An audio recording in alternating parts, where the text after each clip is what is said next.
Thank you very much, Mr. Chair. Thank you to the witnesses. Mr. von Finkenstein, your report in which you found Ms. Verscheren guilty of breaking the law by violating the Conflict of Interest Act merely scratches the surface of corruption and conflict at the Green Slush Fund. The Auditor General identified 186 conflicts of interest involving board members involving $330 million taxpayer dollars. When you appeared at the Industry Committee last month, you were asked by Mr. Perkins if you were going to initiate investigations into these many other conflicts of interest. You indicated that you had not. You further said as a rationale, quote, when they are no longer in office, what good does it serve to expose them?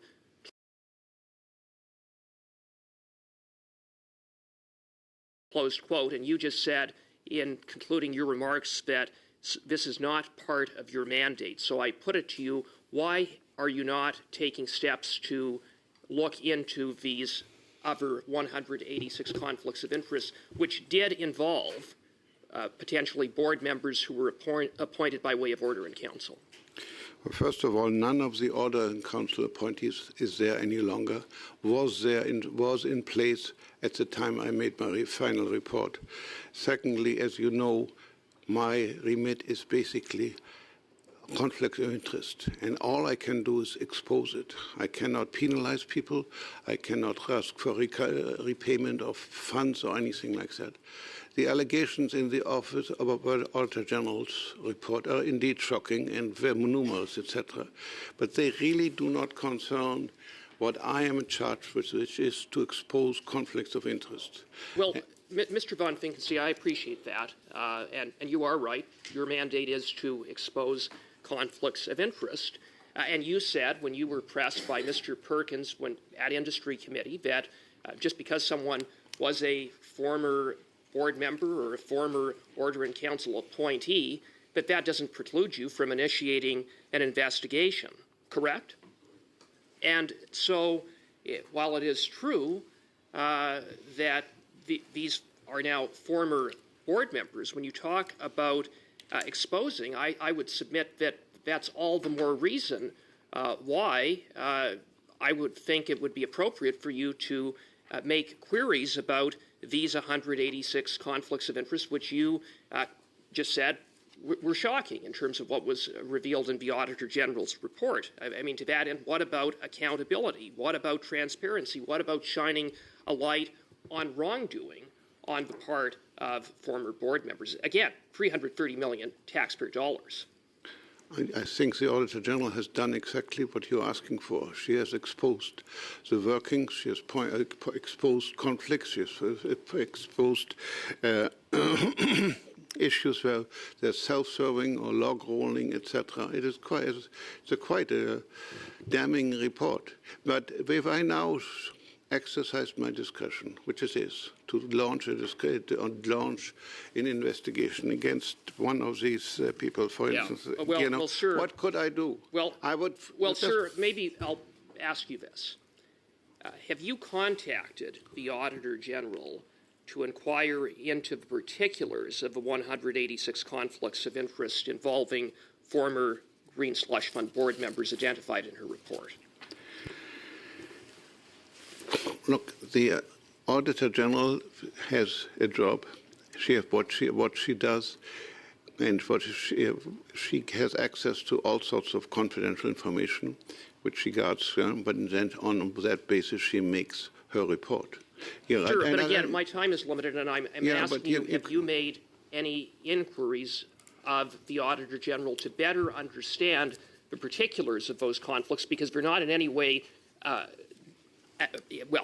they're discussed in the Auditor General's report in broad terms, but not every conflict of interest is equal. Some may be more egregious than others, and where there was impropriety, there would seem to me to be an expectation that there is accountability, including calling out those who violated the Conflict of Interest Act, potentially blatantly, because there were 90 instances identified in the report in which board members did not recuse themselves, notwithstanding potentially having interests in companies in which money was funneled into those companies. So again, have you contacted the Auditor General? If you were a member of the STDC, your reputation by now would be damaged. You clearly were part of this whole organization and the behavior that was exposed by the Auditor General. My report. So the answer, sir, no, with respect, the answer is no. If you let me finish finish finish one sentence, I'll gladly answer, but I cannot answer you if you keep interrupting me. You asked me, and I'm pointing out the damage is done through the Auditor General. Now, you want to have an answer specifically as to what we contacted the Auditor General about. My colleague Michael will answer you. Well, the simple answer is no, we don't communicate with other agents of Parliament to discuss operational matters. Well, let me just say, with the greatest of respect, Mr. von Finkenstein, and I do have respect for you and the office that you hold, but necessarily mean a conflict of interest under the Act, first of all. You'd have to go through each one of those to see. Secondly, as I pointed out, it's my discretion to launch an investigation or not. I launch it if I think it has an effect and is needed. In this case, I'm of the view that the Auditor General has made a very lengthy report. It exposed all sorts of malfeasance by the corporations, its operations, etc.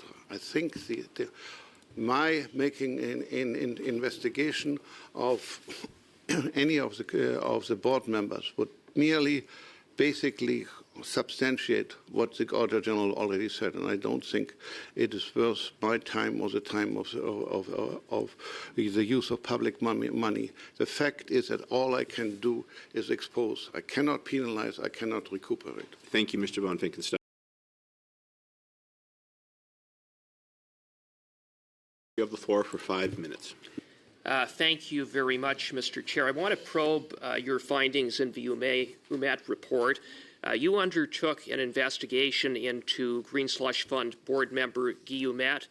You looked more specifically into allegations of conflict of interest when Mr. Ouimet voted along with the rest of the board to approve $38.5 million in taxpayer dollars in so-called COVID relief payments, $38.5 million that the Auditor General determined improperly went out the door.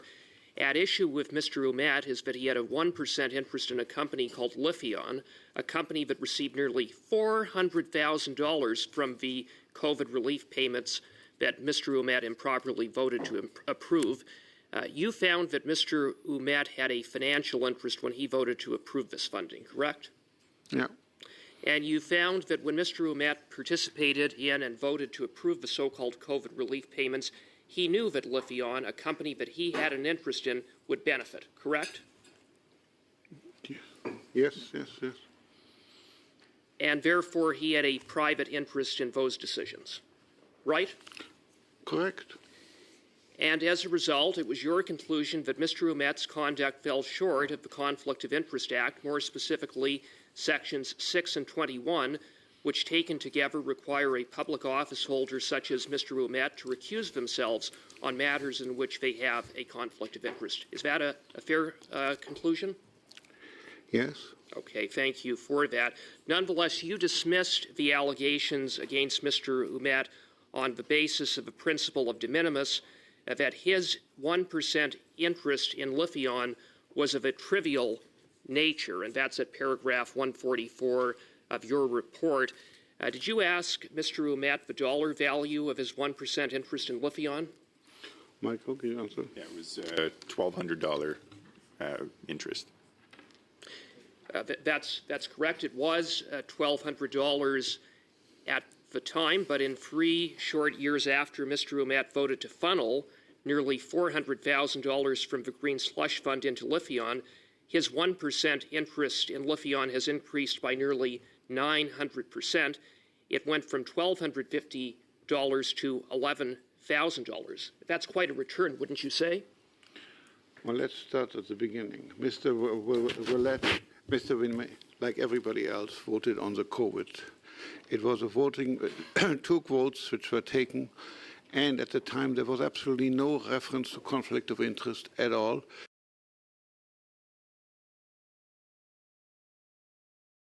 Because the advice from corporate counsel who was at the SOC, not corporate, what's it called? Reporting counsel. Reporting counsel says there was no Sir, need. I don't want to interrupt you, but bad legal advice doesn't excuse one from following the Conflict of Interest Act. Did I say it did? Well, you were alluding to bad legal advice. I'm trying to give an answer. So everybody who voted on that was in.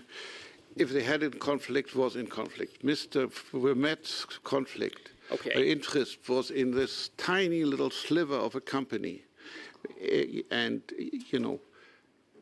I don't know. Well, I just find it interesting that you looked at $1,250, but you didn't look at the fact that it increased by 900% in value. After he votes to funnel $400,000 to a company that he had an interest in, he knew he had an interest in it at the time, and all of a sudden, his so-called trivial 1% interest increases nearly 900%. How is a conflict of interest that is too small to matter? Because it is a fact that Mr. Ouimet, with the greatest of respect, profited handsomely in part because of his conflicts of interest at the Green Slush Fund. He had a 1% interest. He could have lost that 1% interest, or the vote was not on his 1% interest. The vote was on a number of companies, all the companies that STTC until that point had supported. And did they need an emergency funding before COVID? He, like all the others, voted. As I've said in my report, it was totally wrong. He voted to funnel $400,000 into a company that he voted had an for interest his in, 1%. and he profited handsomely from that. And I would submit that that isn't a trivial matter. Yes, just 1 second, Mr. Von Pinkestein. Mr. Von Pinkestein, just 1 second. I do have a point of order from Mr. I'm having a hard time listening who's up, and I know it's the members' time. I respect that, but obviously we need to hear from the witnesses as well. Very good. Yes, so the members can avoid speaking over themselves. So what I'm going to do before Mr. Von Pinkestein, I'm going to see, Mr. Cooper, you've got about 15 seconds left. So do you have a further follow-up? All right. Mr. Von Pinkestein, the floor is yours, and that will lead us into our next member after. You have the floor, please. At best, you can say that he voted to save the $1,200 that he had invested. That was at stake at the time he made his vote. And I found that was so trivial it didn't work. The principle of de minimis non iura applied. That was at issue for him at the time he took the vote. Subsequent events, as you point out, it turned out to be positive. It could have been negative, etc. I have no idea, and that was not the issue. The issue was what was at stake for him at the point in time he took the vote, and that was $1,200. Thank you.